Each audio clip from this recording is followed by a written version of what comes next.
Bueno, pues buenas tardes. Es un placer estar hoy aquí y con todos presentes en este hermoso palacio del siglo XIX en pleno centro de Jerez, que aloja nuestro Ateneo de Jerez. Y tenemos hoy aquí un verdadero conocedor de nuestra tierra y del marco de Jerez y de sus viñas y de sus amarillos. Tanto es así que es hijo y nieto de viñista. No sé si, como yo por ejemplo nací en casa de mi madre, ¿tú naciste en la viña o no? Yo nací en la viña, pero sí. También, o sea, pero digo por la época que nos tocó vivir, ¿no? Bueno, pues por más razón de aquello, ¿no? Y conoce desde sus tiempos jóvenes lo que es todo la faena de la viña y todo su nombre y toda su parafernalia y demás, y después pues ha tenido la suerte de estar en el Instituto de Formación Agraria del Rancho de la Merced, que si, no sé si aquí hay gente entendida, pero si muchos egresados, muchos que no son de aquí de Jerez, supieran la labor que hace el Rancho de la Merced, pues se sorprendería, ¿no? Sobre todo, no tanto como el vino de nuestra solera y demás, pero sí, por ejemplo, esos vinos de Cádiz, nuevos vinos de Cádiz, nuevos vinos distintos de Cádiz, pues lo tiene todo que ver el Rancho de la Merced, ¿no? Bueno, pues yo le digo un poco, no se lo he dicho antes, pero es como si saben ustedes la anécdota de José María Remán, que hacía, se acordarán ustedes de esa serie, pero que era también una novela que escribía del Séneca, ¿no? El Séneca era una persona muy sabia, pero era su capataz de la viña o del campo de allí que se llama Cerro Viejo, Cerro Nuevo. O Cerro Nuevo. Ese era el hombre, o sea, pero era una persona tradicional pero que era un sabio en todas sus cosas. Un poco es Seneca aquí, el amigo José Manuel Bustillo, porque sabe una cantidad de cosas y va a estar viendo entre la tradición y la innovación, que es muy difícil, pero a su vez a base de pruebas y de cosas, pues yo creo que va por el camino de nuestros abuelos, pero a su vez del futuro, ¿no? Bueno, pues sin más, pues vamos a darle la palabra a José Manuel Bustillo Barroso. Muchas gracias, Paco. Bueno, antes de empezar, lógicamente agradecer que me hayáis invitado, el Ateneo de Jerez me hayáis invitado a estar hoy aquí con vosotros, y hombre, muy especialmente a Paco, que fue el que personalmente me propuso lo de venir por aquí a charlar un rato sobre viticultura. El título se me ocurrió así de pronto, se lo comenté a él, podría haber sido otro, ¿no? Pero yo creo que es interesante y... ¿A bote pronto? Sí, a bote pronto fue, efectivamente. Y bueno, ahí está puesto, ¿no? La viticultura en los últimos 60 años. Me parece interesante el tema, que más que dar una clase aquí o una charla de viticultura de Jerez, cómo es, cómo no es y tal. El primer capítulo, la primera diapositiva, vamos a comentar un poquito para situarnos. Para las personas que no estén familiarizados con el tema, vamos a tocar un poco los 4 detalles más sobresalientes sobre las características de la viticultura del Jerez, y luego ya entramos en hacer un recorrido de esa evolución que hemos tenido, ¿no? Desde los años 60, que yo prácticamente nací en esa fecha, y hombre, lo viví muy de cerca además, desde niño, ya de joven y tal, y mi vida profesional he vivido todo ese periodo prácticamente. Y ahí hay 3 épocas muy distintas, muy curiosas. Está en una época, más o menos, yo las he separado en 20 años, ¿no? Primero 20 años, del 60 al 80, y luego del 80 al 2000, que es otro periodo muy curioso, en fin, con su historia, y luego el último periodo, que es, bueno, desde el 2000 hasta nuestros días, ¿no? Y bueno, en esos tres apartados, en esas 3 épocas, la verdad que hay cosas interesantes de comparar, ¿no? Hay unas evoluciones ahí muy interesantes. Bueno, pues entramos en materia. Yo voy a intentar pero no enrollarme mucho, porque no quiero, pues yo sé que si hablamos mucho, al final la gente acaba cansándose un poco. También me gustaría que Paco me cortara de vez en cuando y alguna pregunta, o que a alguien se le ocurra, ¿no? Preguntar algo, ¿no? Si puede levantar la mano, y encantado. O incluso también después al final, creo que hay unos minutos para preguntar. Y entonces, ahí en la viticultura de los últimos años, yo diría que bueno, la viticultura de Jerez es muy singular. Lo que destaca sobre muchísimas regiones vitícolas es que es una viticultura muy particular, muy única, ¿no? Muy especial. Hay una serie de características bueno, que la diferencian, ¿no?, enormemente con otros lugares. Y eso es una realidad. Hay algunos caracteres, unas características que vemos aquí, que son únicas, que no la hay en otro lugar del mundo, o no lo hacen en otro lugar del mundo, en cuanto al manejo de la planta, etc., ¿no? Y entonces, aquí hay 4 puntos que he puesto que para mí son, ahora hay más, pero bueno, los más importantes, que es el suelo, ¿no? El suelo de albariza, no vamos a hablar mucho de albariza porque no se trata de una clase de tierra, pero el suelo de albariza para mí, yo siempre le pongo una palabra, un adjetivo, que para mí es una tierra mágica. Es una tierra blanca, como sabéis, esponjosa, unas características especiales, parece roca pero no es roca, al final es una roca madre, edafológicamente, pero al final es una roca blanda, muy esponjosa, muy profunda, donde las raíces por ahí penetran perfectamente a grandes profundidades. Curiosamente, comparativamente, es una tierra que, si lo analizamos, es una tierra pobre, porque no llega prácticamente al 1% de materia orgánica. Pero luego, cuando vemos nuestros viñedos, que se abonan poco y que viven prácticamente en la albariza, vemos que nos sorprende, ¿no? Bueno, ¿cómo puede haber un viñedo tan bondadoso, tan frondoso, tan espectacular, ¿no? Entonces, eso, bueno, sabéis, yo me imagino la mayoría que el origen es marino, ¿no? Es sedimentación marina de miles de años, ¿no? Cientos de años, de millones de años. Bueno, pues eso es una cosa muy particular, y este tipo de suelo creo que hay muy pocos lugares del mundo donde existe, donde son 4 o 5 lugares en el mundo. Eso ya lo hace muy particular. Luego, la ubicación y la climatología también es muy importante. O sea, estamos en un lugar concreto, cercano al mar, donde hay unos vientos dominantes de levante y de poniente, hay unas lluvias, una cantidad de lluvia determinada, que también tenemos un periodo de sequía, vamos a llamar sequía porque no llueve, de 5 o 6 meses al año.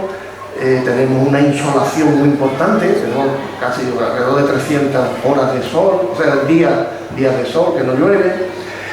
Hay altas temperaturas en verano también, en fin, eso también la hace un poco una viticultura concreta. Luego, la planta es muy importante. La variedad palomino fino es un poco es la reina de nuestras viñas, ¿no? Aunque también ha habido otras variedades que luego al final hablaremos un poco de ellas. Pero bueno, hoy día, desde la filosera para acá, al final se fue todo indicando y caminando hacia esta variedad que es la protagonista de los vinos nuestros, ¿no? Los vinos de Jerez, la variedad palomino. Luego, el manejo del suelo y la planta. El hombre tiene mucho que ver también, cómo manejamos el suelo y cómo manejamos la planta. Ahí hay algunas faenas o prácticas que aquí voy a hablar de un par de ellas, para entenderme, que son también muy únicas de aquí, que no se hacen en ningún otro lugar del mundo. Puede ser que en algunas regiones alguien haya intentado, o esté intentando, o se ha intentado imitar, ¿no? Pero son de aquí únicas. Y una de ellas es esta que estáis viendo, que es la poda varipulgar. La poda varipulgar es única, para mí es la mejor, aunque luego hablaremos de otra poda que apareció en un determinado momento. Y es compleja, es muy equilibrada, tiene la capacidad de manejar la cosecha según creamos conveniente, en función de la lluvia, de la climatología, en función del vivo que tiene la planta, ¿no? Ahí la veis, tiene 2 brazos, no me voy a extender porque si no avanzamos. Y quería destacar que es tan importante esa poda y tan única de aquí, que hay 3 autores que escribieron un libro sobre ella. Uno es Luis Hidalgo Fernández Cano, un señor que ya no está con nosotros, que es de Madrid, agrónomo. Luego, Emilio Lustau, de Jerez, el padre de Emilio Lustau, que conocimos algunos, escribió un libro sobre la poda varipulgar o poda jerezana, se llamaba también. Y luego El César Pemán Medina, que tuve el honor de conocerlo, también escribió, no fue exactamente un libro, pero fue un artículo bastante extenso y para mi gusto con mucho detalle, y para mí el mejor de las 3 publicaciones sin merecer a nadie, ¿no? Seguro que os suena César Medina, que fue director de González Díaz, el responsable técnico de los viñedos de González Díaz, ¿no? A partir de los años 60, 70 o así. Bueno, vamos a continuar porque si no se nos va a ir el tiempo. Otra de las faenas muy particulares que hacen singular a esta viticultura, que no se ha modificado en muchísimos años, es lo que llamamos el aserpiado.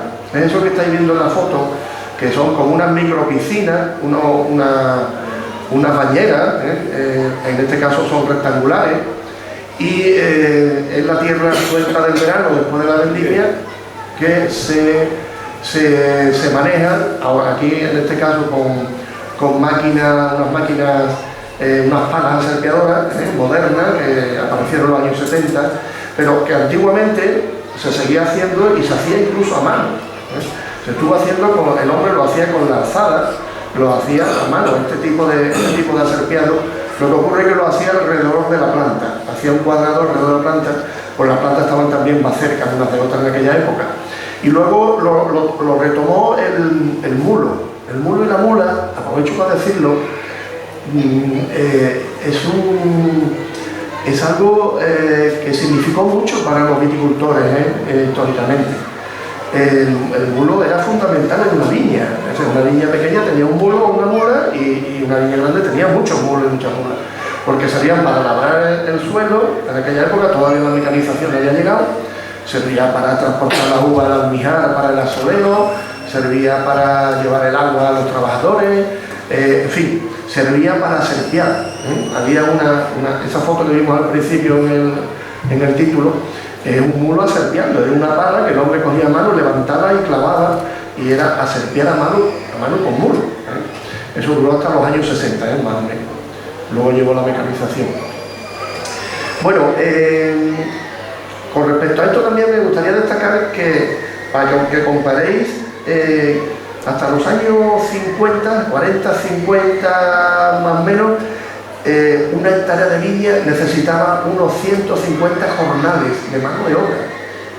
O sea, con 1,5 hectáreas o 2 hectáreas, prácticamente era el número de días que trabaja una persona al año. Imaginaros, ¿no?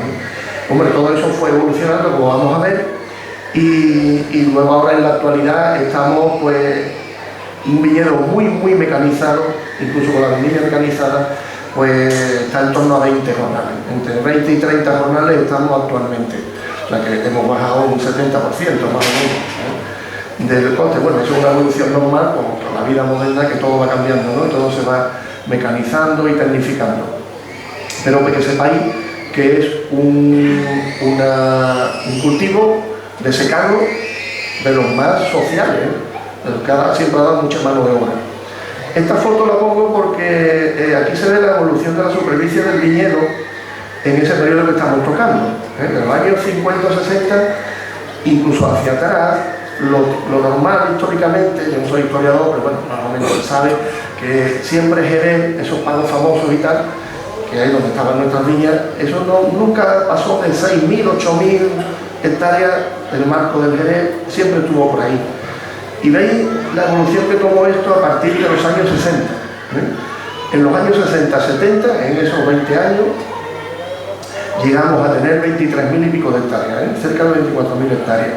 Eso fue una barbaridad, ¿no? Eso luego nos dimos cuenta que fue una burbuja, pero sucedió, ¿no? Luego vamos a ver los detalles. Y luego ya a partir de los años 80, acercándonos al 2000, pues, bueno, desgraciadamente hubo que arrancar toda esa viña y tal, y ya acabamos ahí en esa fecha sobre los 10.000 hectáreas, ya se habían arrancado 13 o 14.000 hectáreas. Y bueno, nuestros días, que es la última columna que veis ahí, hemos vuelto prácticamente a la superficie que teníamos antes del boom, antes de los años 60. Estamos ahora en unos 7.000 hectáreas, más o menos lo que fue históricamente Jerez. Bueno, vamos a ver ya un poco con detalle, vamos a ver las tres épocas esas de cada 20 años, ¿no? Para que veamos lo que fue sucediendo en cada... Esto es una vista panorámica desde arriba, ¿no? Del pago Añina. Bueno, esa casa que está ahí, eso que está en medio más o menos es mi viña, la viña de la Zarzuela. Periodo de 60 al 80, 20 años. Aproximadamente en esos 20 años pues se produjeron muchas cosas importantes.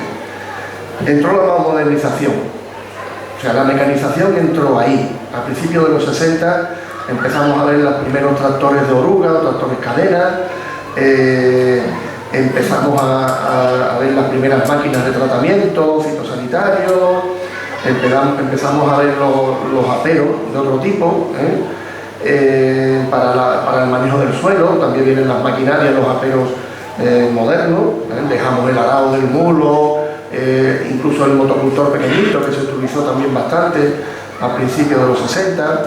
Todo eso tiene un cambio enorme. Lo que decía antes, se triplica la superficie, pasamos de 6 o 7 mil, pasamos a 23.000. Otro punto destacable es que eso fue un boom enorme.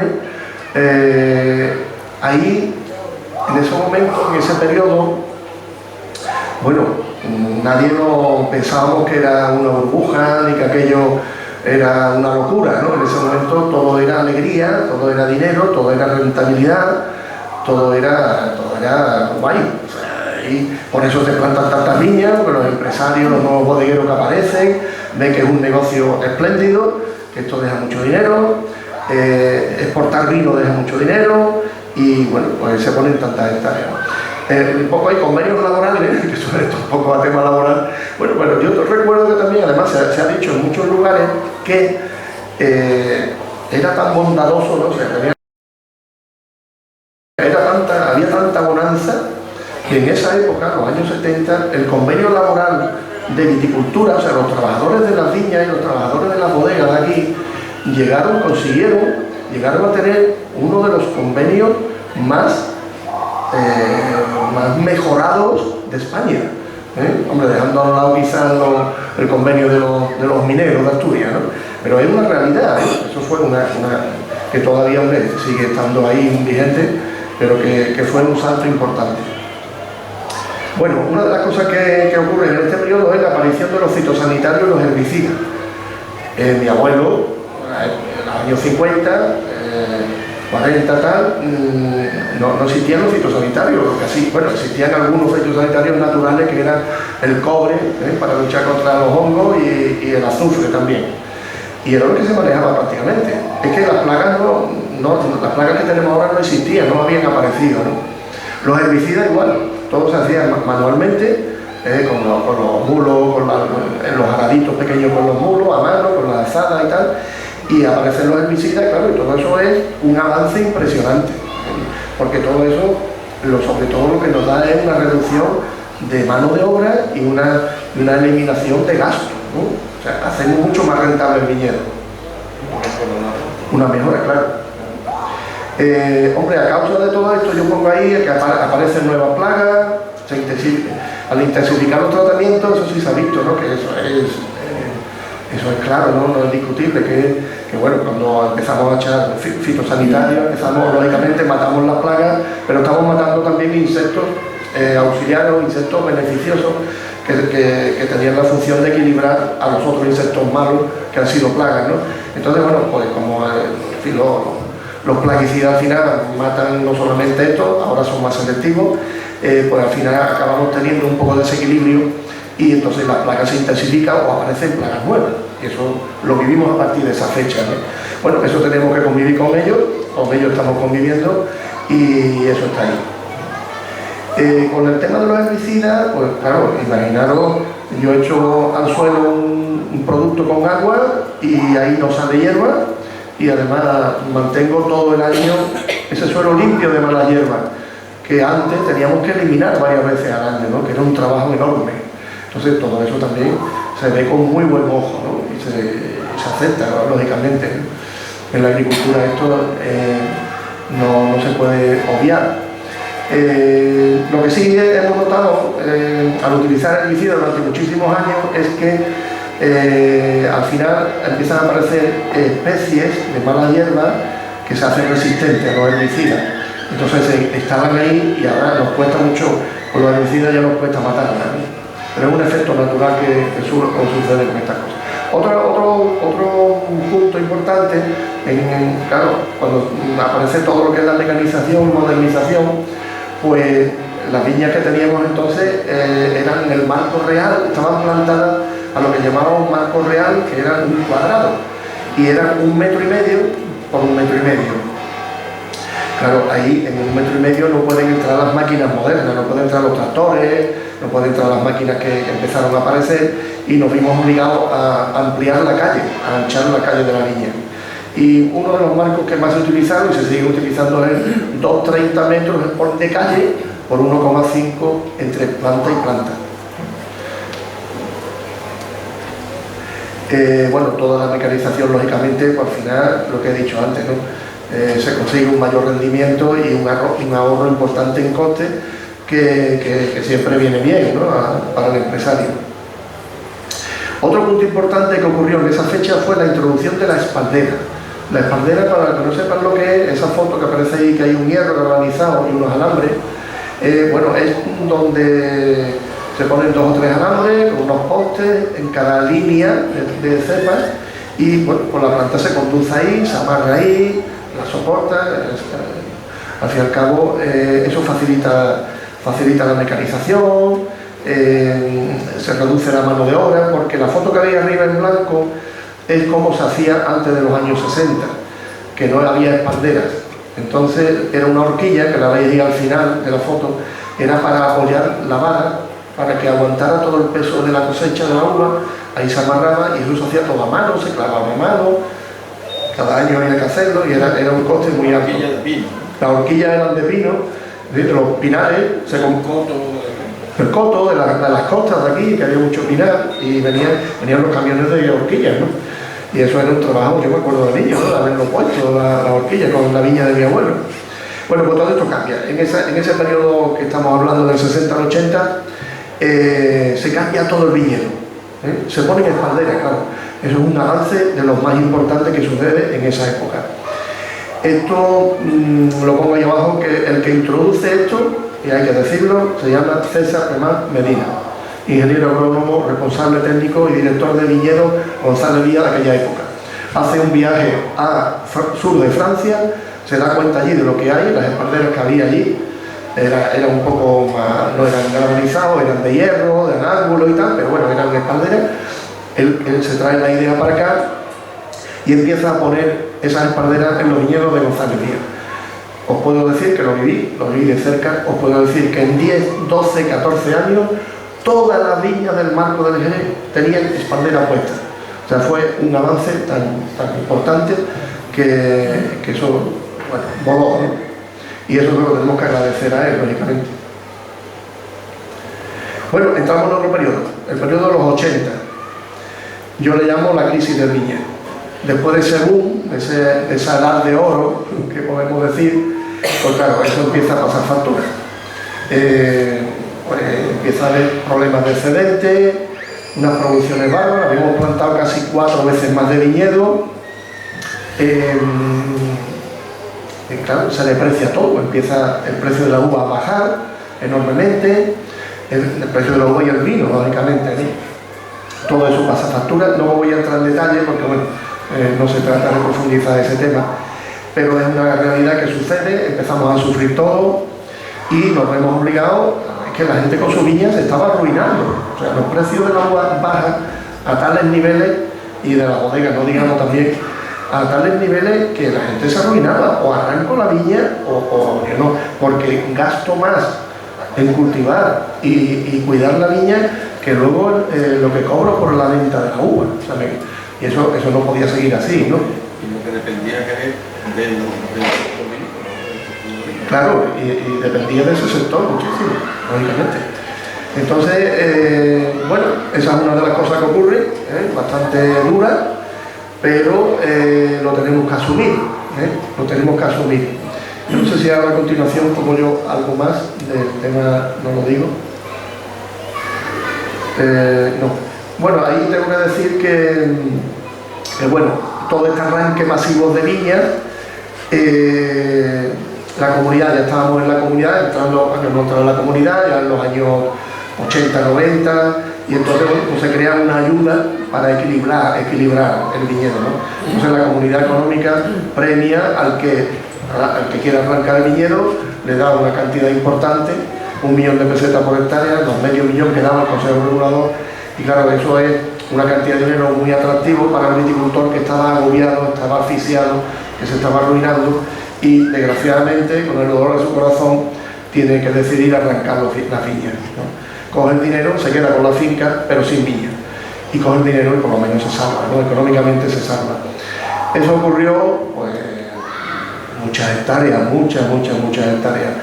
Entonces, hay uno de los pagos famosos, lo comentaba con Paco antes, hombre, los pagos donde estaban instaladas las grandes bodegas, las villas de las grandes bodegas, sufrió menos los arranques porque la bodega arrancó menos viñedos, lógicamente.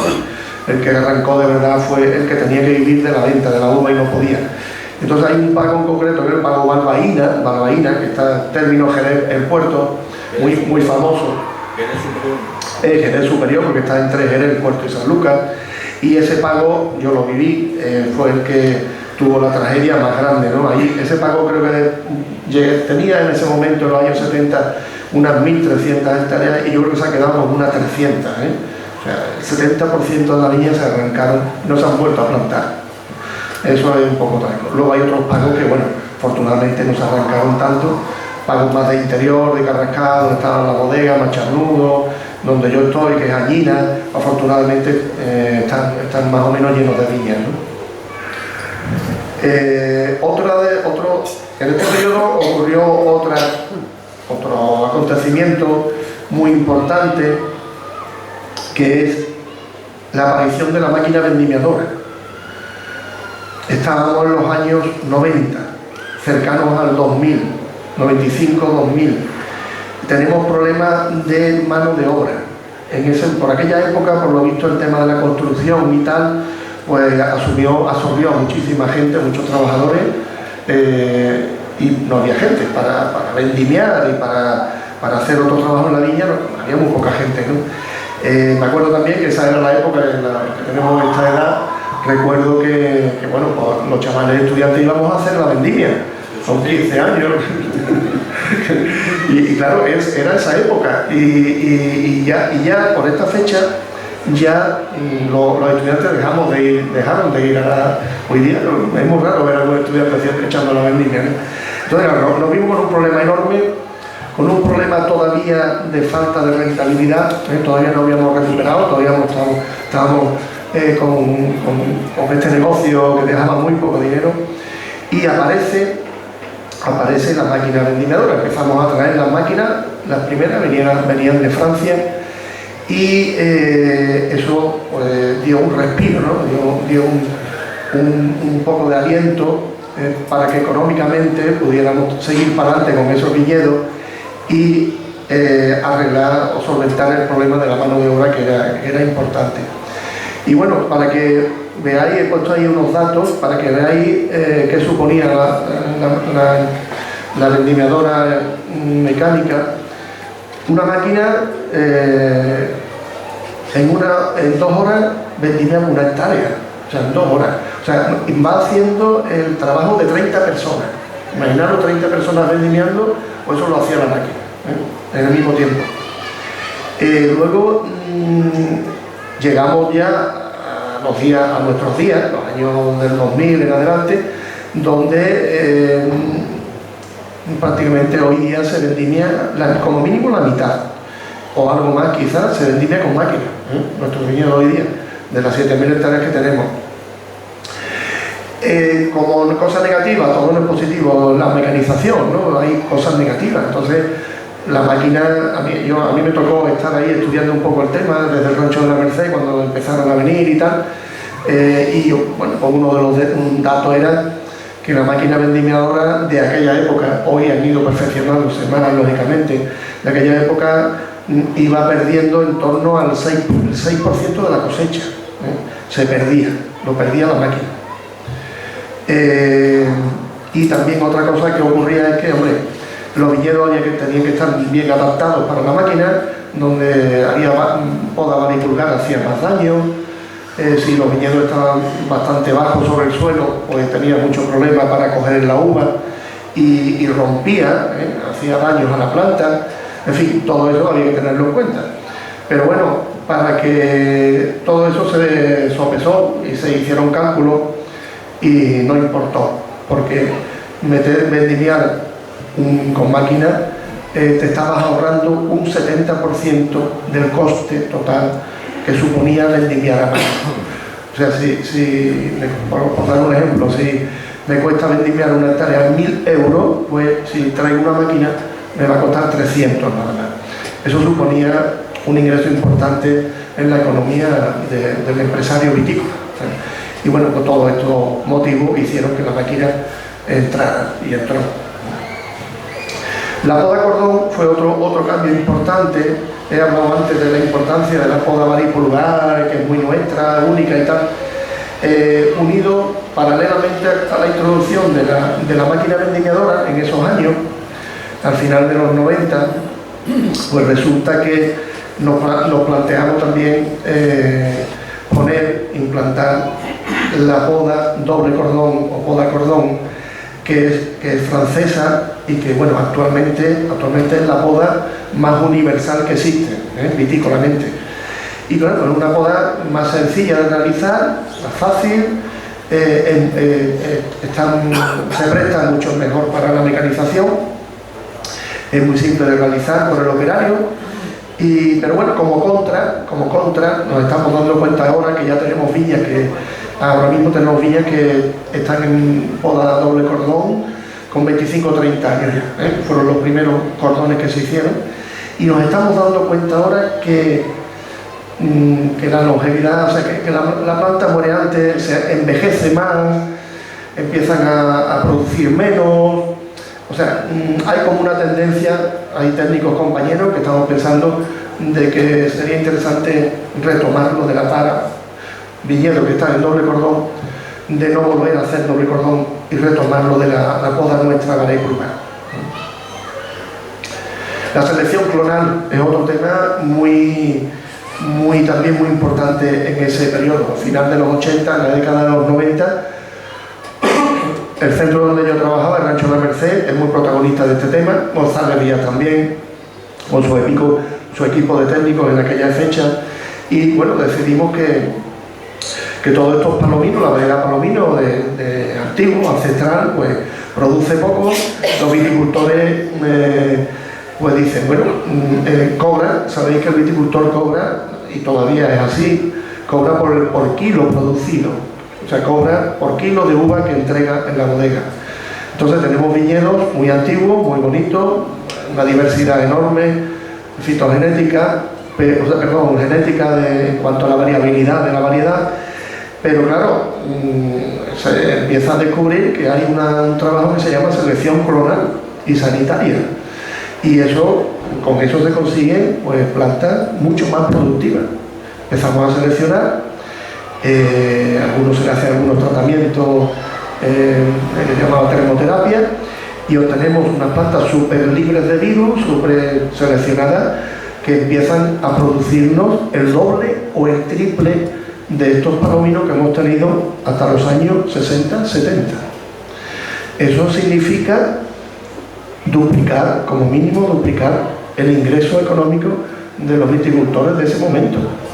Yo recuerdo que cuando empezamos a sacar estos clones, que los sacamos nosotros, la mayoría de ellos, recuerdo que, bueno, es que éramos como toreros, nos aplaudían por los campos, O sea, dar ese material para que la nueva viña del viticultor se pusiera con estos clones, era algo, bueno, significaba mucha rentabilidad, ampliar la rentabilidad.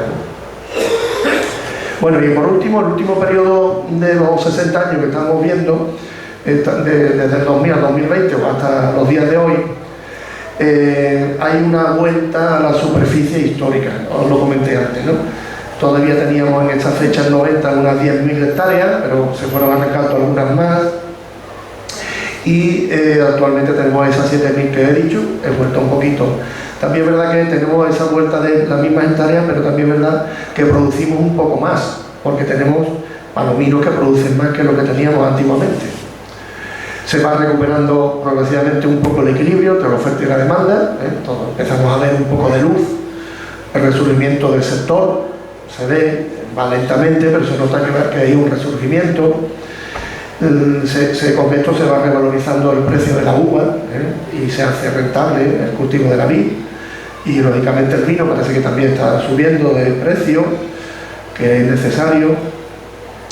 Y luego en este periodo lo que sí notamos es una falta de relevo generacional que ocurre en otros sectores también, y aquí lo estamos sufriendo mucho ya. Venimos de todo ese periplo que he contado, de un poco tristes y tal, de dificultades.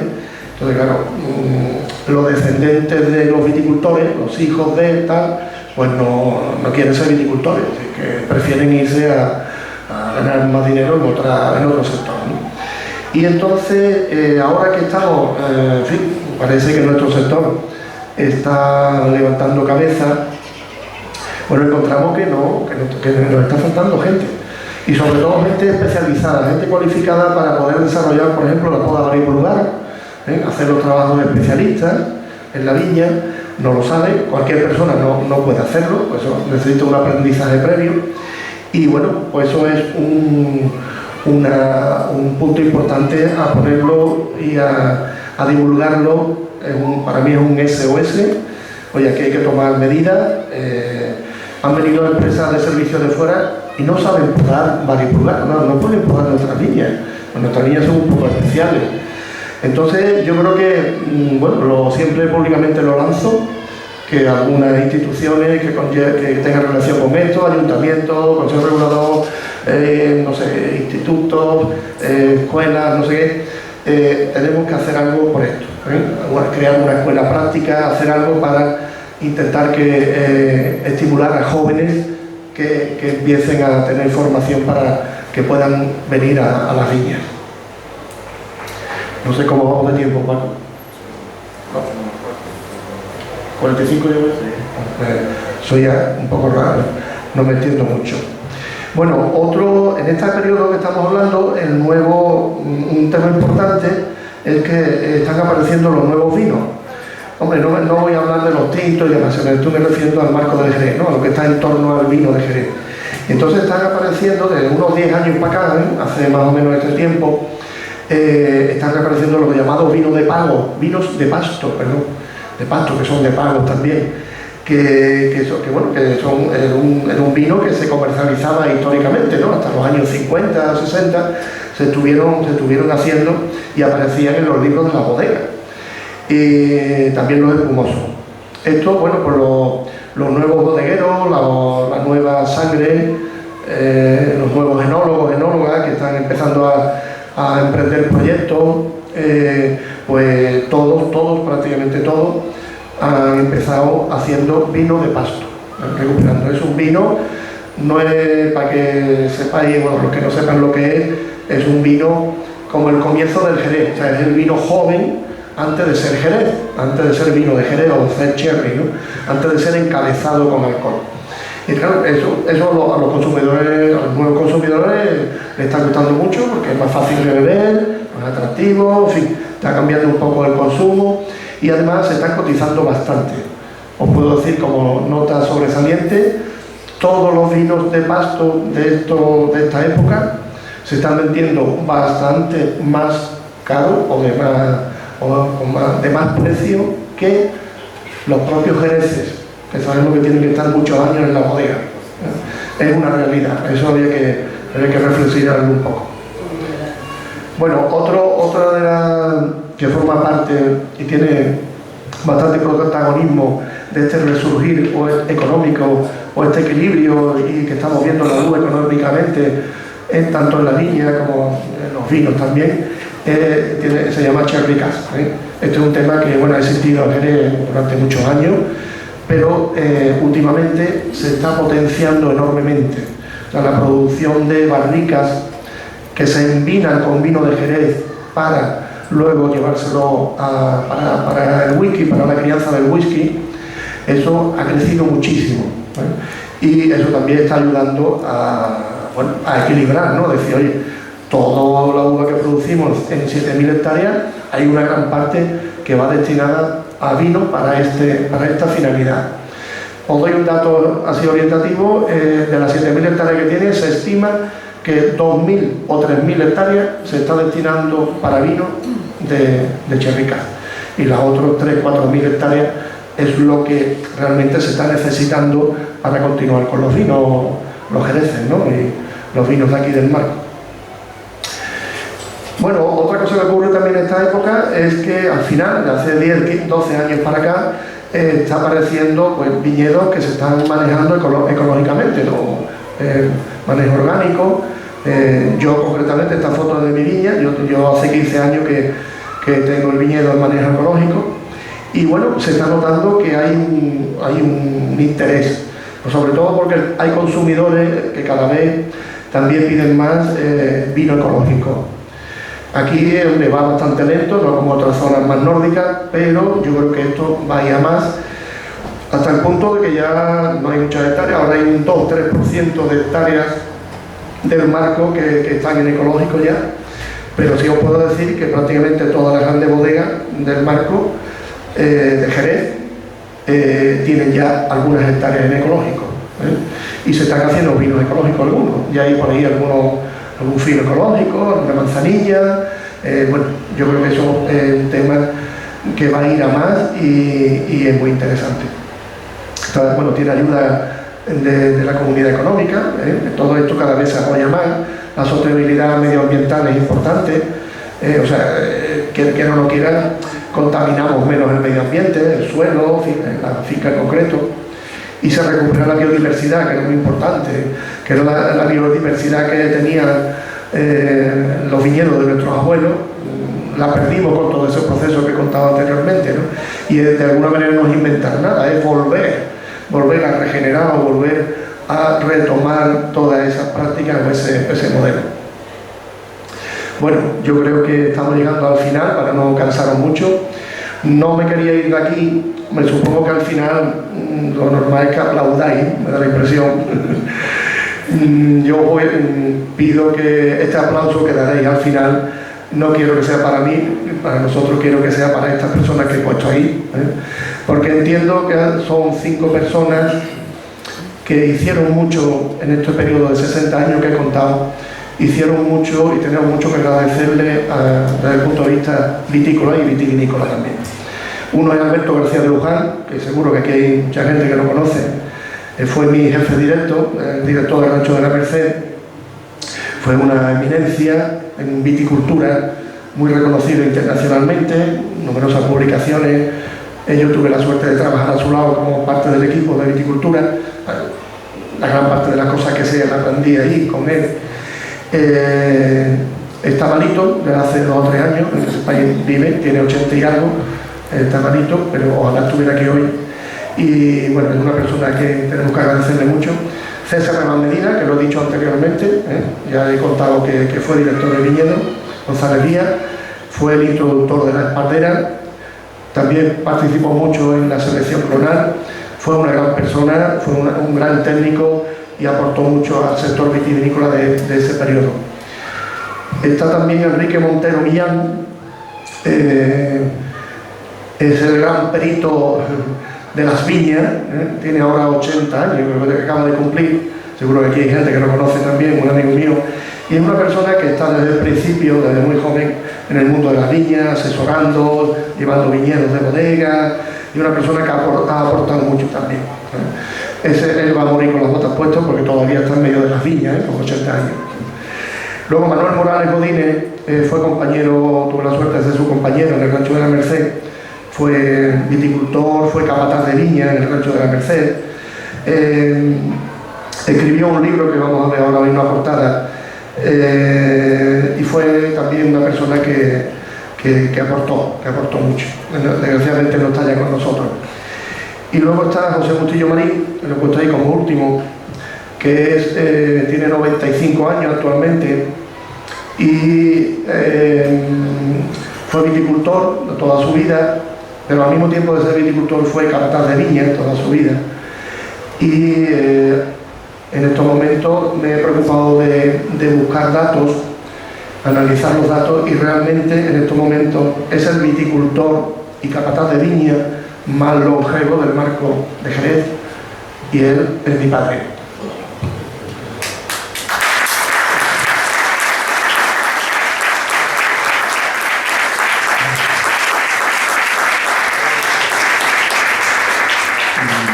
Gracias. Una pequeña recomendación.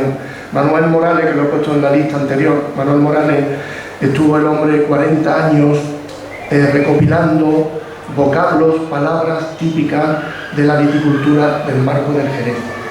No había, hay algo, ¿no? Está algunos libros que aparecen palabras vitícolas y tal, pero él, después de tener toda esta recopilación, decidió hacer este libro, que en realidad es un diccionario que tiene alrededor de 200 palabras, 200 vocablos específicos de la viticultura del Jerez. O sea, imaginaros la riqueza que tenemos con nuestra viticultura, vitivinicultura también, ¿no?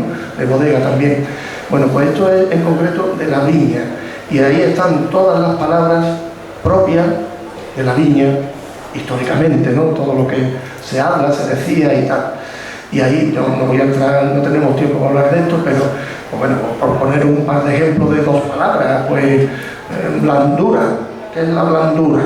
La blandura era el rocío de la noche que caía en las viñas, ¿no? O la camada o la camá. Oye, mira, ve a la camá número 8, la cuenta, y la camá número 10, ahí está. La camá en las calles que tenemos en nuestras viñas. Bueno, el esquimo es la cantidad de cosecha, ¿no? La uva que tenemos en la cosecha. Bueno, es infinidad. Ya digo que es un libro muy interesante. Desgraciadamente se hizo una sola edición, 500 ejemplares han desaparecido. Yo tengo afortunadamente uno firmado por él, y creo que deberíamos hacer habría que hacer otra edición. Y el título se llama Desde el almijar. No sé si hay aquí gente que sabrá lo que es el almijar, pero igual hay algunos que no. El almijar, que es una palabra árabe, es el patio exterior que rodea la casa de la viña, ¿no? O sea, toda esa explanada que hay alrededor de la casa de la viña. Y entonces él lo tituló Desde el almijar, ¿no? Es una palabra muy bonita. Y entonces, bueno, a mí se me ocurrió hace 2 días poner estas frases que están ahí, porque, bueno, yo que he nacido en una viña, que me he criado en una viña desde niño y sigo en las viñas, pues bueno, no sé qué os parece. Ahí, desde el almijar, mi madre me daba el pecho y aprendí a andar. Desde el almijar me despediré algún día cuando me tenga que marchar. Así que bueno, no sé si os ha gustado esta frase, y yo creo que con esto termino para no cansar más. Gracias por vuestra atención. Ahí pongo una frase también que me gusta mucho, que es la paz vitícola. La paz vitícola esté con ustedes. Pues bueno, igual que hay una paz en la paz del hogar, ¿no? La paz en la playa, pues hay una paz vitícola, ¿eh? Os animo a que la viváis, ¿eh? Vengáis un día, os quedéis a dormir en una viña y podáis disfrutar de esa paz vitícola. Muchas gracias.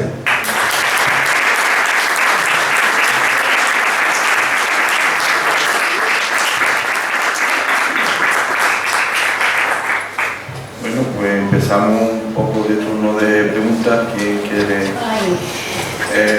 Jesús.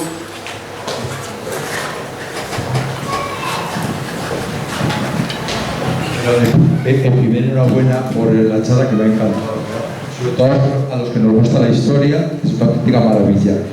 Tuve la suerte de conocer a Alberto García de Luján y estuve con él en, si mal recuerdo, 4 o 5 organizaciones de la OIV. Creo que pocas personas he visto el cariño que le tienen a nivel internacional. Cuando hablaba Alberto García de Luján, subía al plano. Y realmente puede ver cómo tanto de América como de Europa la apreciaba. Y creo que esto es un orgullo para él, y me da mucha pena porque sé que está el hombre bastante fastidiadillo, ¿no? Desde luego, si le podemos mandar un abrazo, se lo mandamos. Solamente una pregunta. ¿Serías capaz de hacer... Nos has dividido estos 60 últimos años en 3 partes, 20, 80, 2000, 2020. ¿Serías capaz de aventurarte qué pasará en los 20 años que vienen? Te voy a dar una pista, lo has dicho un poquito al final, ¿no? Yo creo que el vino de Jerez tiene tanto empuje que seguirá funcionando. Es que eso es imparable, o sea, el reconocimiento internacional que tiene. Pero ¿qué pasa con estos viñedos que tú conoces, hijos de Luis Pérez y demás, que están haciendo una auténtica maravilla, gente joven que está sacándole lo mejor de todo esto? Yo recuerdo con Carmelo hace tiempo, cuando yo estuve llegado aquí, que se consideraba un auténtico crimen plantar algo que no fuera palomino fino. Y sin embargo hoy en día vamos por ahí, que vemos unas variedades tintas francesas, no francesas. ¿Te atreverías a decir algo? Bueno, a ver, estoy de acuerdo con la reflexión que has hecho. Yo creo que lo que puede ocurrir es que todo esto que estamos viendo nacer ahora va a ir a más, indiscutiblemente. Lo que sí creo también, o sea, todos estos vinos nuevos, llamados pastos, llamados vinos tranquilos, o vinos de nuestra tierra, vinos de Albariza, o sea, cada vez todo esto va unido a dar de nuevo el valor a la viña, el valor al suelo, el valor a los pagos. Hoy día todo eso, quizás estemos llegando un poco tarde, porque te vas a otras regiones por ahí y te vas a una cata de una persona, un enólogo interesante y tal, importante, y curiosamente podéis ver que se está hablando de la viña, de la tierra, del origen, del manejo, de tal. Se habla más tiempo que del propio vino en sí, ¿no? Y todo eso se está recuperando gracias a esta nueva generación que está como Willy, etcétera, todos los que han venido después, que afortunadamente ya cada vez son más, ¿eh? Ya, yo creo que vinos de pasto, vinos jóvenes tranquilos de este tipo, yo creo que hay ya más de 20 marcas, más de 20 bodegas. Yo creo que eso va a ir a más, va a ir a más, y eso es importante, porque también hay que reconocer, y creo que el consumo del propio vino de Jerez, o sea, los generosos nuestros, ahí están los datos, ¿no? O sea, llevamos bastantes años que la venta va decreciendo, a todos los años un 4 o 5%, 6 menos y tal, y puede ser, hombre, que llegue un momento en que se pare y sea una pequeña cantidad. El vino de Jerez, el generoso, no va a desaparecer, mundialmente conocido, va a quedar ahí, y por otro lado va a quedar hueco para que estos vinos que estamos hablando pues crezcan, aparezcan nuevos, aparezcan más proyectos, sobre todo pequeños proyectos. Yo creo que todo esto, el resurgir de todo esto, yo estoy convencido que tiene que pasar por pequeños proyectos novedosos. Y una cosa que puse en la botella ahí y no he dicho, que yo creo que también eso va a ocurrir, en mi opinión, es que también vamos a verle la luz a una recuperación de los espumosos. No olvidemos que Jerez tuvo champán, se hacía champán hasta los años 60, creo, que fue cuando apareció el boom, ese boom del vino de Jerez y de las viñas, y ahí se dejó ya el tema.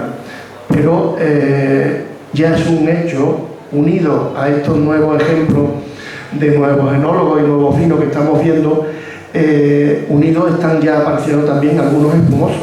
Se están haciendo ya los primeros espumosos de la variedad Palomino, y por qué no de otras variedades. No he dicho, creo que bueno, que además de la Palomino, recientemente en el Consejo Regulador se han incluido otras variedades antiguas, autóctonas jerezanas, que se dejaron de cultivar por los motivos que fueran, ¿no? Históricamente. Y todo eso va a dar una diversidad que yo creo que es muy importante. El vino espumoso cada vez se consume más, el vino blanco yo creo que cada vez se consume más, quizás en detrimento del tinto, sobre todo en las zonas cálidas como nosotros, se está notando que el tinto se está consumiendo menos. Y yo veo que los próximos 20 años pueden ser bastante fructíferos, yo creo. Con burbujas sobre... sí. Patricio, creo que no. Patricio. Vamos a ver, yo personalmente quiero agradecer, yo que soy una persona que conoce poco, yo disfruto del vino bebiéndolo, pero es verdad que conozco mucho de las cosas que plantea, que la verdad me ha resultado muy atractivo. Hay algunas cosas que me planteo de las que has dicho. Por ejemplo, que faltan técnicos, que se está quedando sin personal. ¿Cómo se puede presionar para que haya un técnico superior de formación profesional de viticultura? Porque no lo hay. Entonces, me parece muy triste que yo que vengo del mundo educativo, pues que la formación profesional es como equitación, tampoco entiendo que no exista. Entonces, estas cosas, no sé qué presión se podrá ejercer, si desde el Consejo Regulador a lo mejor se puede hacer algún tipo, porque vamos a una tierra como esta. Luego hay algo que me ha parecido súper interesante, que ha sido el tema del libro que dices tú que está agotado, que podemos hacer. Una institución como la Ateneo podrá ayudarte posiblemente a que eso se vuelva a editar. No sé si hablarlo con el Consejo Regulador. Y ahora voy a hacerte bueno, hay alguna pregunta que te quiero hacer. Hablas de las características del clima, de nuestra tierra, de la tierra de Albariza, de bien. ¿Cómo está afectando el cambio climático a todo esto? Porque esto es jodido, yo creo, porque habla de no sé cuántos días de lluvia y tantos días de sol y tal, y yo he dicho, yo he pensado, eso ha crecido enormemente. Y lluvia, como no sea, que de vez en cuando hagamos una magna, me parece a mí que no va a llover, Entonces, bueno, pues tendremos que plantearnos. Y una cosa que le voy a decir a Paco, que le gusta estos menesteres, ha dicho una cosa que me ha parecido súper interesante, que es el tema de la paz de la viña, ¿no? Y Paco, que le gusta estar articulado, porque el enamorado de todo esto, Paco, organízanos una noche en una viña. Háblalo con él, no, yo creo que eso podría estar muy interesante. Disfrutar de una viña de noche puede ser un punto, Con el vino antes y ya... Bueno, vale, eso ya nos hemos dado copitas, todas esas cosas, ¿no? Pero que a lo mejor es verdad que es algo que no me había planteado nunca, ¿no? Lo que la hemos vivido, sabemos que es eso. Bueno, pues yo tengo ganas de vivirlo también, ¿vale? Yo me apunto. Lo digo públicamente, cuando se dicen las cosas públicamente hay que cumplirlas. Estáis invitados a que vengáis a la Viña de la Zarzuela un día. Vino hay, allí hay vino, hay burbujas.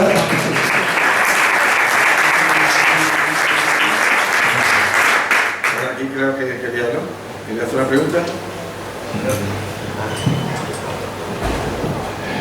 Bien, en este recorrido histórico, cuando has hablado del descenso que veíamos en la estadística, en el cuadro de barras, un descenso tan radical, hablaba básicamente de la influencia del mercado. Había un exceso de producción, había una disminución de la demanda, pero hay un punto en ese tema simplemente que te quería preguntar si podías incidir un poquito más en él. España entró en la Comunidad Económica Europea en el 1986 con una negociación que se hizo por parte de España muy mala, porque se fijó una fecha para entrar y después empezamos a negociar. Teníamos prisa de nosotros de entrar, Europa no tenía prisa de que nosotros entráramos. Entonces jugamos en la mesa de negociaciones en completa desventaja, y fue cuando nos impusieron la política de los contingentes, la famosa contingentación de todo tipo de productos, que trajo tanta ruina a muchos sectores, por ejemplo la leche en Galicia, en otros sitios otros productos, y aquí la viña, precisamente, que cuando impusieron, quiero recordar, porque me lo contaba mi amigo Desiderio Sena, no sé si Desiderio es conocido de alguno de vosotros, veedor del Consejo, que de 22.000 o 21.500 hectáreas obligatoriamente tenían que quedar en 11.000 de momento, y luego siguió descendiendo. Bueno, lo único que quería preguntar es si podías incidir un poquito más en cómo ese proceso de negociación para que ingresáramos repercutió más directamente en el arranque de viñas, aparte de lo que habías hablado antes, que era la influencia del mercado. Sí, bueno, el motivo por el cual ocurrió esas plantaciones masivas en tan poco tiempo,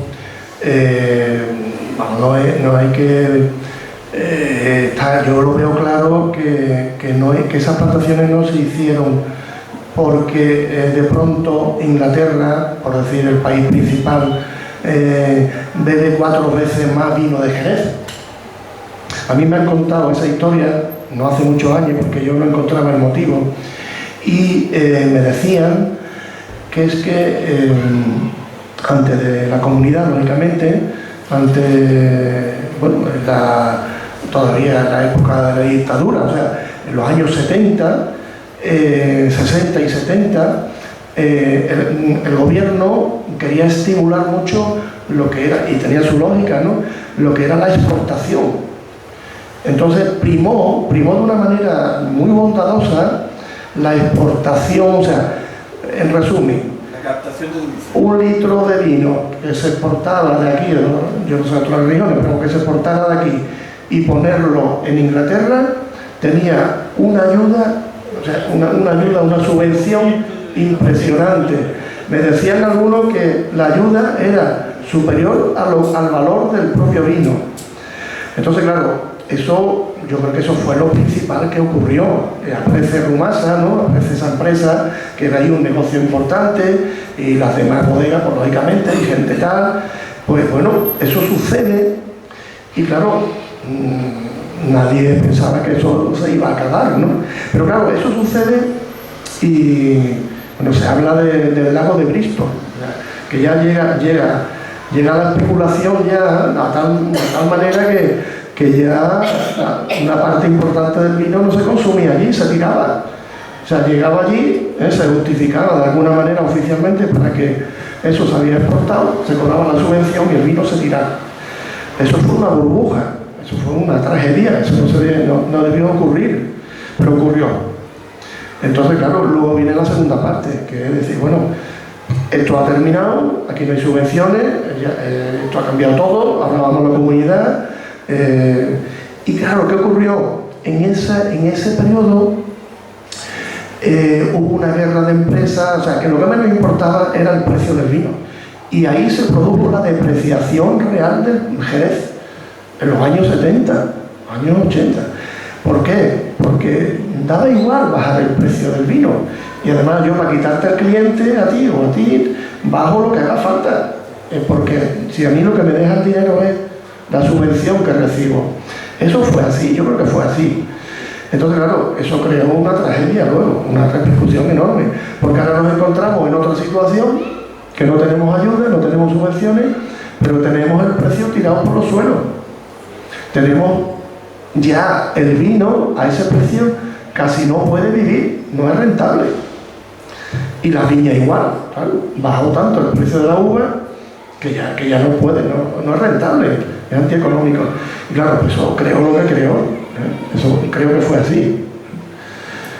Y hombre, y el tema, claro, esto lo que tú decías de que se plantea en la comunidad y tal, claro, yo supongo que eso se planteó allí, y lo que había que arreglar era el problema del excedente.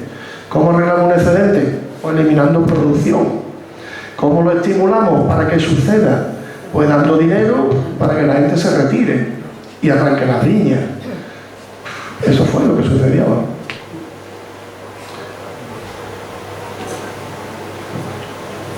Al nombrar a César Pemán me ha hecho recordarlo, ¿no?, porque yo tenía que verlo, pues, una vez a la semana por lo menos, ¿no?, porque a mí me llegaban las facturas de viña y él me tenía que dar el visto bueno, ¿eh? Y me acuerdo de verlo siempre rodeado de revistas de viticultura, montañas, no revistas, sino montañas de revistas, y siempre comentando algún tema.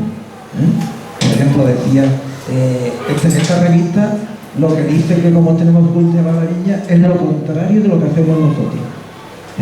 Y también recuerdo comentar, dice, estamos haciendo las mismas labores que hacían los romanos con la viña. ¿Qué labores de esas se han eliminado? Creo que eran 20 y tantas, 22 o 24 labores distintas a las que se hacían a la viña al cabo del año, ¿no?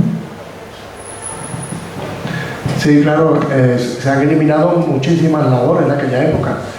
De pasar de 150 jornales en una hectárea a 20 o 30 que tenemos ahora, aparte que se han mecanizado muchos, pero también se han eliminado y se han suprimido.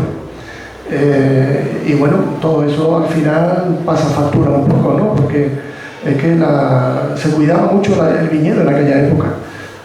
Eran jardines prácticamente, ¿no?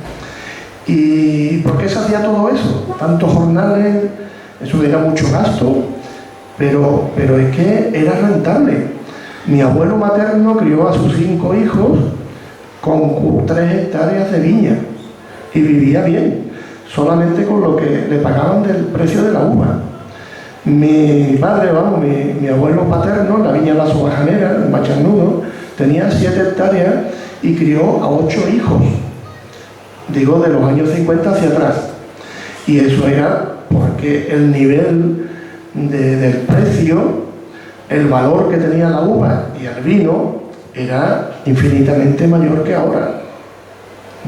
Bueno, Willy, yo recuerdo una conferencia de Willy hace poco que en la historia aparecía en algún momento de, no sé, en 1800 y pico, no sé qué, se consideró el vino de Jerez más caro del mundo, uno de los más caros del mundo, junto con Borgoña, con champán y tal.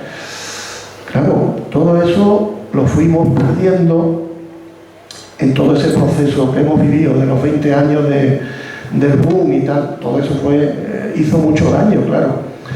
Entonces, ahora hay que recuperarlo, ahora hay que recuperar eso. Es que realmente en esa fecha el pueblo en general no podía beber el Jerez, el vino de Jerez que bebemos ahora, no lo podía beber porque era muy caro.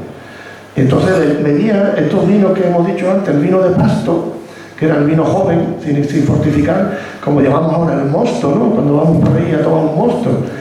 Ese era el vino que bebía prácticamente la mayor parte del pueblo, porque es que era un vino muy prestigioso, muy famoso, muy de nivel, muy apreciado, ¿eh? Y tenía un valor muy alto.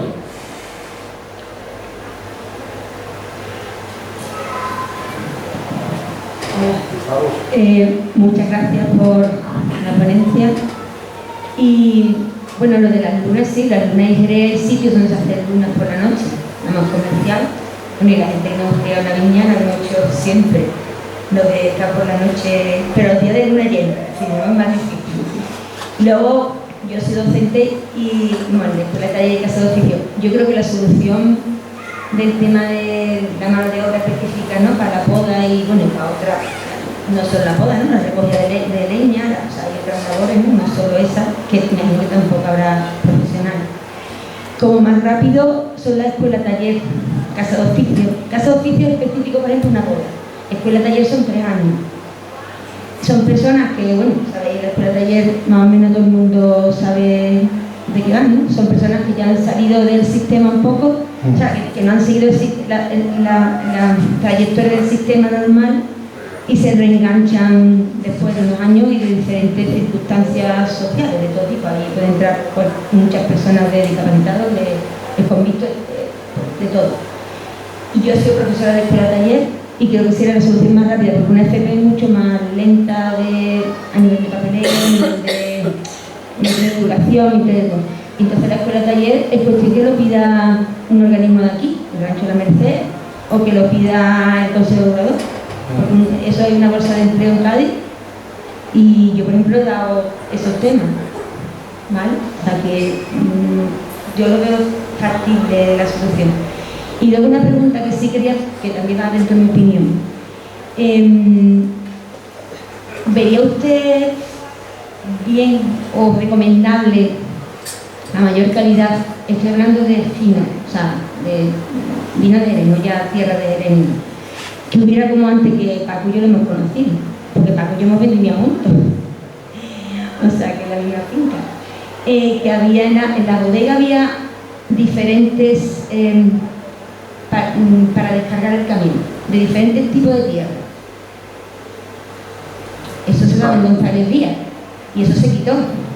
Entonces, a mí eso me parece que debe de ser, porque el vino fino tiene que ser albarista, de primera calidad, y el barro será oloroso montillado, pero no, ahora mismo está todo mezclado. Y luego el que se estuviera arrancando y al mismo tiempo plantando, eso me parece que fue la Comunidad Europea o España, o quien lo hiciera, muy mal, porque se tiene que haber prohibido si se está arrancando como se está plantando.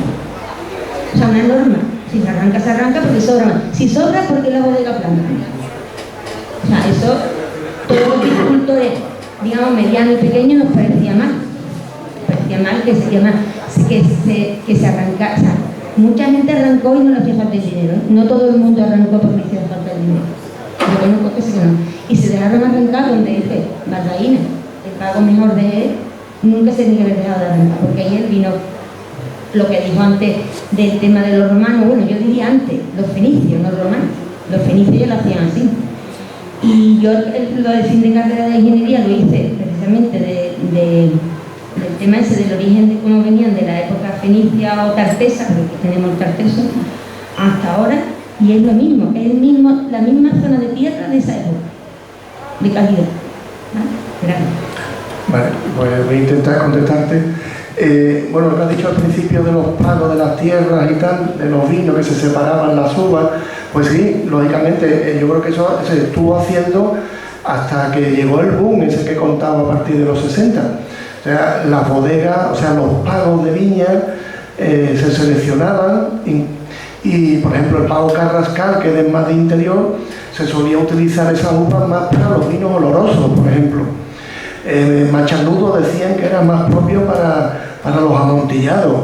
Y bueno, cuando se iba a hacer un fino, bien del Puerto Santa María o incluso las manzanillas, se recurrían a uvas o viñas que estaban más cercanas al mar. O sea, eso era así. Entonces, bueno, luego también las viñas tenían tal protagonismo por su tierra, por su tipo de viña, por el lugar donde estaba, tipo de albariza y tal, que hay muchísimos vinos que tienen puesto el nombre de la viña. Viña El Cuco, Viña San Rafael, esos son vinos de Barbadillo. Vino el amontillado Viña La Tula, que es del Paco Balbaína. Bueno, infinidad de nombres, ¿no? Y eso era porque la viña se valoraba mucho. O sea, la materia prima, la viña mandaba mucho en ese momento y mandó históricamente mucho, porque luego era una consecuencia del vino. Yo creo que se tenía claro que el vino empezaba en la viña, no en la bodega. Y eso, cuando vivimos todo esto que he contado de la modernización, la tecnología, el boom, todo eso se acaba perdiendo. Al final, todo ayuda a que todo se unifica, se mezcla todo, los grandes volúmenes, la enología, las nuevas tecnologías, pues pueden corregir montones de cosas que en aquella época no se podían corregir, etcétera, etcétera. Y todas esas circunstancias que hemos vivido, pues conllevaron a olvidar todo eso. Pero si os digo que toda esta nueva ola, la nueva generación de los nuevos profesionales que están haciendo todos estos vinos nuevos, ya eso se está contemplando, se está contemplando. Tipo de tierra, vino de pago, porque el vino de pasto de cualquier bodeguero, de lo que están saliendo ahora, pues no, es que mi vino de pasto y sale distinto porque es del pago de Maína, de San Lucas, y ahí pues hay más salinidad o no sé qué. Todo eso se está valorando, y entonces yo creo que ahí está la clave, o sea, es volver, es que no vamos a inventar nada nuevo, es volver a recuperar todo aquello que perdimos, que ya se hacía. Quería hacerte dos preguntas, un comentario y una pregunta. Me gustaría que nos diera tu opinión sobre la Pedro Jiménez, la uva Pedro Jiménez. Y después comentar una cosa de la poda, que yo estoy de acuerdo contigo, que hay una involución a volver a lavar y purgar, que alarga la vida de la viña y que es la típica de aquí. Y yo en algunos libros he leído que había un gremio de podadores en Jerez, un gremio de podadores. Como muchas cosas de la vida, se arreglan con dinero. Y yo creo que hay que primar al podador que sepa podar de vara y pulgar. Entonces, incentivarlo de modo económico, que es como se incentivan fundamentalmente las podas. Yo, de hecho, lo practico. Al que sabe podar, pues se le paga más que al que no sabe. Y termino diciendo que entre las frases bonitas que has dicho de Jerez, yo le añado una más, que la viña y el potro lo criamos nosotros, porque antiguamente decía la viña y el potro que lo críe otro. Y José de la Ve, de las Cuevas y Velázquez Castelo, que escribió aquel libro tan interesante sobre el vino de Jerez y algunos más, ¿no? Pues digo, la viña y el potro los criamos nosotros. Muchas gracias. De nada. Bueno, lo que me pregunta sobre la variedad Pedro Jiménez, es una variedad muy interesante. La tuvimos en Jerez, aquellos primeros años que estaba comentando, teníamos bastantes hectáreas en Jerez de Pedro Ximénez, pero yo creo que también la cuestión económica, como he dicho antes, es la que manda, y seguramente pues fue más interesante económicamente traerlo de Montilla o donde fuera, de Montilla en este caso, y nos dedicábamos a producir palominos, cantidades, etc. Desde el punto de vista vitícola agronómico, yo lo que sí está claro, creo, que aquí, por nuestra climatología, por nuestra ubicación, en un momento dado puede ser más complicado hacer Pedro Ximénez que en Montilla, que hace más calor, no tiene influencia del mar, no hay humedades nocturnas como la blandura, esa que decía, ¿no? Que es la humedad de la noche cuando llega el verano. Entonces, cuando estamos asoleando el Pedro Ximénez, pues podemos tener una lluvia de verano, podemos tener la humedad tal. Es una variedad también, desde el punto de vista agronómico, que es más sensible al hongo, al mildio, al hongo del mildio. Eso, bueno, pues también es verdad que aquí el mildio, como estamos en una zona húmeda, que en fin, que tenemos que proteger, aquí se da mucho más mildio, posibilidades de mildio que en Córdoba. En definitiva, no es imposible, de hecho, ahí ya se han puesto algunas hectáreas de Pedro Ximénez, están funcionando. Quizás lo que habrá que tener un poco de más vigilancia, más cuidado en ese sentido, y el interés, pues no sé, desde el punto de vista enológico, es una variedad muy interesante, muy interesante.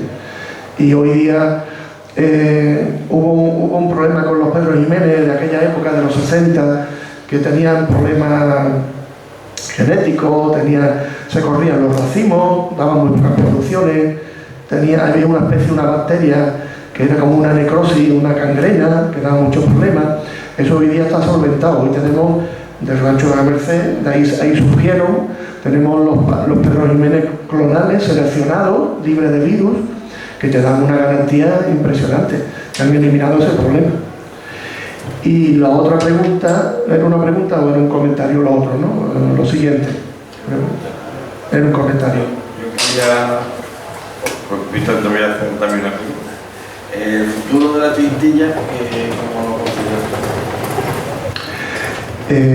Bueno, la tintilla de Rota ya es una realidad, que se están haciendo vinos tintos tranquilos, vinos secos, ¿no? Tintos. Y están teniendo mucha aceptación. Yo veo que se va a seguir plantando algo más de tintilla, porque en el mercado, yo conozco a las bodegas que hacen tintilla, son amigos y tal, y parece que gran parte de ellos le está faltando tintilla, o sea que hay necesidades de la uva tintilla. Creo que es interesante porque es una variedad autóctona, un tinto de tintilla, solo lo hay aquí, y no es pues un tinto de Syrah o de Cabernet, ¿no? que bueno, que está muy bien, pero lo hay en todo el mundo, ¿no? Hay muchísimas partes del mundo. Yo entiendo que es una de las variedades dentro del tinto de Cádiz. Yo creo que es una de las variedades que va a continuar ascendiendo.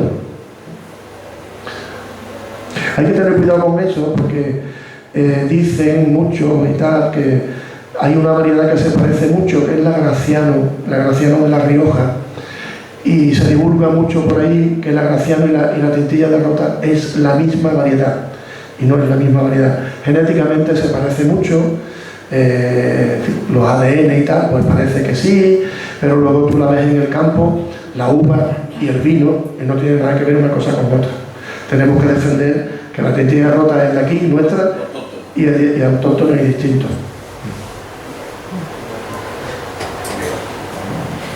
Hola, buenas tardes. Hay una pregunta con respecto al vino que se echa en la flota, en el negocio del Sherry Cask. Si hay unas 7.000 hectáreas aproximadamente cultivadas en el área de Jerez, y ha dicho usted que se dedican unas 3.000 al Sherry Cask, que es casi la mitad. ¿Qué tipo de vinos con qué tipo de vino se envinan esas botas y qué se hace después con ese vino? Que queda un poco ahí en el aire, no sé, porque es casi la mitad de la producción. Sí, es bastante, sí, porque se ha ampliado muchísimo el volumen de barricas para whisky. El vino que se utiliza es el vino, el sobre tabla, o sea, es el vino del año, el vino joven del año, que se alcoholiza sobre el mes de febrero o marzo, igual que en la bodega, para hacer fino o lo que sea, se alcoholiza, ¿no? Se encabeza con alcohol vínico y eso se sube a 17 grados aproximadamente. Desde ese momento, eso ya es un vino generoso joven. Y a partir de ahí ya se empieza a echar dentro de la barrica, ¿eh? Y bueno, y lo que pasa es que dentro de la barrica se suele tener, creo que un mínimo de 1 año y un máximo de 2, depende de los casos. Y luego, ¿qué se hace con ese vino cuando se saca de la barrica? Yo no sé mucho del tema, de verdad que no estoy metido en eso y no vaya a ser que meta la pata, pero entiendo que no es aconsejable utilizarlo para una segunda maderización, o sea, para meterlo otra vez de segunda en la barrica. Se comenta que hay una parte que se vuelve a destilar, a sacarle de nuevo el alcohol vínico a una destilería. Para el Morilla no tiene problema, porque lo pasa a... Claro. Y bueno, también se comenta que yo creo que eso está ahí, no sé si está ya legislado, autorizado o no, pero supongo que también se podrá utilizar o se podría utilizar para determinados vinos jóvenes oxidativos, ¿no? O tipo olorosos y tal, que a lo mejor pues dan un poco de toque de madera, porque al fin y al cabo es la madera del roble americano, es la madera que se utiliza aquí. Pues no sé, para darle más, para acelerarlo un poco más, darle más estructura o más carácter de madera, ¿no? Hasta ahí te puedo decir.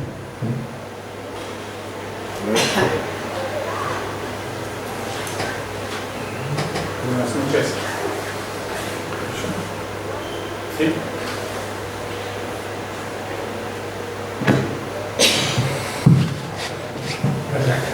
Buenas noches.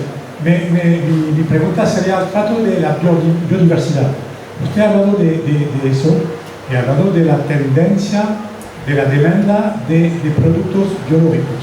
Pero mi pregunta es más pura y concierne, hay gente profesionales que dicen que han cambiado la manera de trabajar el vino, trabajar la tierra, reutilizando caballos, por ejemplo, hace poco tiempo, en realidad, en la historia de la producción del vino. Y mi pregunta es la siguiente: me interesa su testimonio, porque esta gente que de nuevo trabajan para respetar mejor la tierra y la biodiversidad, pretenden que esta manera de trabajar más clásica o más tradicional, pretenden que esta manera permite producir un producto mejor, bien, de mejor calidad o de mejor gusto, no sé exactamente, pero es lo que dicen, que respetar el suelo, la tierra, es muy importante, porque claro que eso de nuevo permite favorecer la biodiversidad, los insectos y todo. Me interesaría saber su testimonio al trato de este tema.